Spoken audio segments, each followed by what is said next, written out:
नमस्कार। फिर से आप सभी लोगों का स्वागत है हमारे प्रीलिम्स 2022 के लिए जो सीरीज़ चल रही है जिसका नाम है quick bytes and prelims rewind through history. और हमेशा की तरह आज और एक रोचक बात लेके और एक इंटरेस्टिंग न्यूज़ या इवेंट लेके या इंसिडेंट्स लेके हम आपके साथ जुड़ने के लिए आए हैं। और उसका नाम है आयरविन कैनल मूवमेंट। उसका नाम क्या है? Irwin canal movement. ये भी हमारे फ्रीडम स्ट्रगल से जुड़ी हुई है और बहुत ही एक अननोन इवेंट है या ऐसा एक बहुत ही अननोन इंसिडेंस है। तो एग्जैक्टली क्या है ये आयरविन कैनल मूवमेंट? तो आयरविन कैनल, जिसे आज विश्वेश्वरैया कैनल कहा जाता है। अब ये विश्वेश्वरैया नाम सुनने के बाद थोड़ा सा आपको हिंट मिलेगा या पता चलेगा कि एग्जैक्टली ये कैनल कहाँ पे हो सकता है। तो बिल्कुल दोस्तों, आपने सही समझा होगा कि ये कैनल जो है आज के कर्नाटक में है।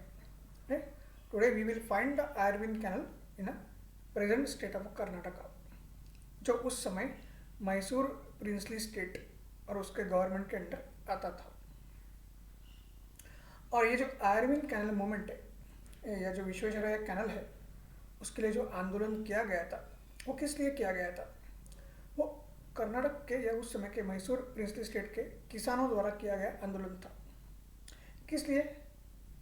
क्योंकि किसानों को इरिगेशन या सिंचाई चाहिए थी, बट ऑलरेडी किसानों ने बहुत सारा पैसा अपनी सिंचाई के लिए खुद डाला था, क्योंकि जो मैसूर प्रिंसली स्टेट का गवर्नमेंट था वो उनकी मांगों के ऊपर ध्यान नहीं दे रहा था।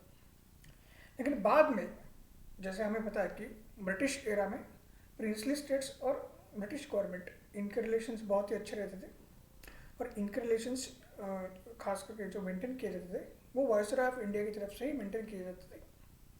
तो फिर जब वायसराय आयरविन, जब वायसराय थे इंडिया के, उस समय फिर प्रिंसली स्टेट्स के रिलेशंस को और इम्प्रूव करने के लिए एक जब कमेटी आई थी जिसका नाम था बटलर कमेटी, जिसने द ब्रिटिश क्राउन और प्रिंसली स्टेट्स और उसके जो रूलर्स हैं उनके रिलेशंस के बारे में बहुत सारे रिकमेंडेशंस दिए थे। अभी हमारा पर्पज़ वो नहीं है। तो उस कमेटी की वजह से जो इम्प्रूवमेंट प्रिंसली स्टेट और ब्रिटिश गवर्नमेंट के बीच में आ गए, तो उसके तहत बेसिकली जो डेवलपमेंटल मेजर्स अभी मैसूर की तरफ से किए गए थे या मैसूर प्रिंसली स्टेट में लाए गए थे, उसमें फिर ये इरिगेशन कैनल आपका उसका काम शुरू हुआ था। और जब ये काम कंस्ट्रक्शन पूरा हो गया तो फिर हम देखेंगे कि इस आंदोलन का उदय हो गया। We saw the rise of this आंदोलन, we can say so called आपका मूवमेंट।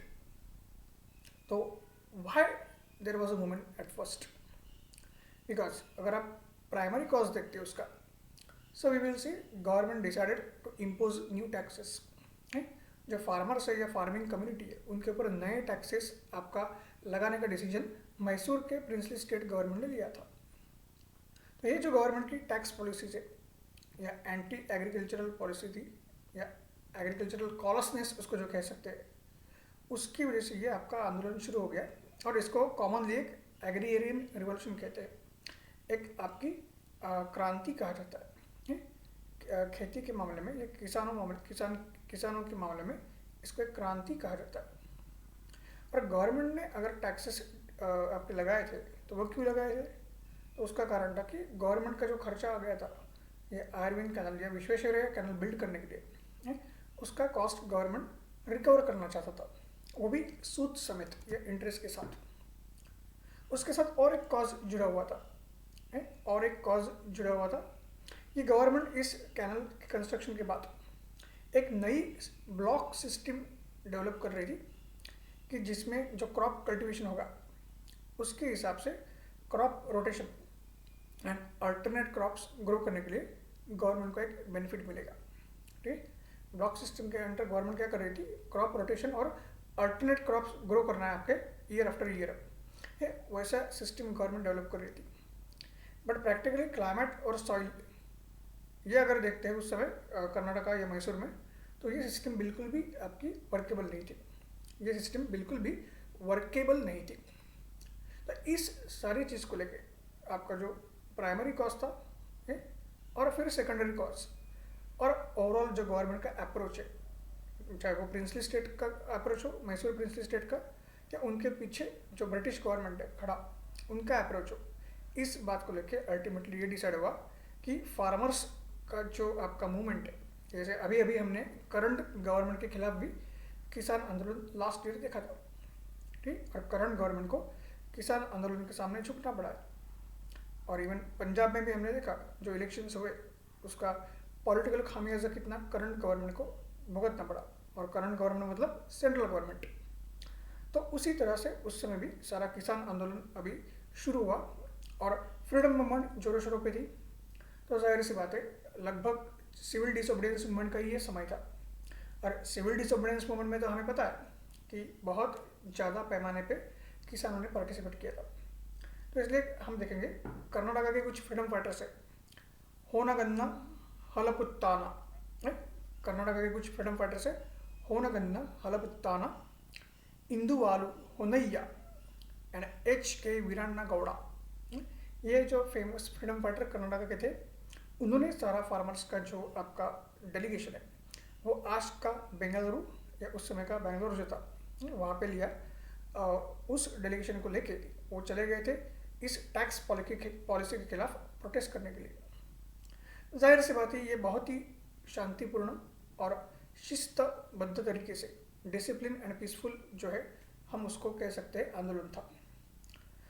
आपको दिखेगा कि December 31, 1931 वहाँ इस दिन में 4000 फार्मर्स ने आपका आंदोलन शुरू किया था, और वो बेसिकली बेंगलोर में फूड ऑफिस या फूड डिपार्टमेंट के जो आपके ऑफिशियल्स है उनको मिलने आ गए थे।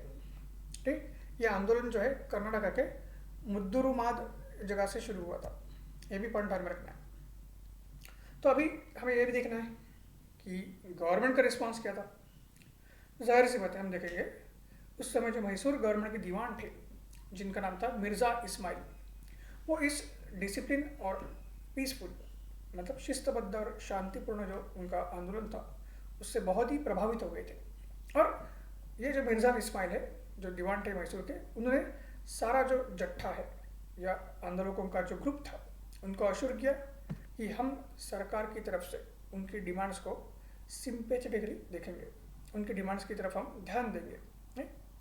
और फिर दीवान ने उनको बोला कि जो कैनल के कंस्ट्रक्शन में कॉस्ट आई है तो एटलीस्ट आप कुछ कंट्रीब्यूशन करिए 10 इंस्टॉलमेंट्स पे।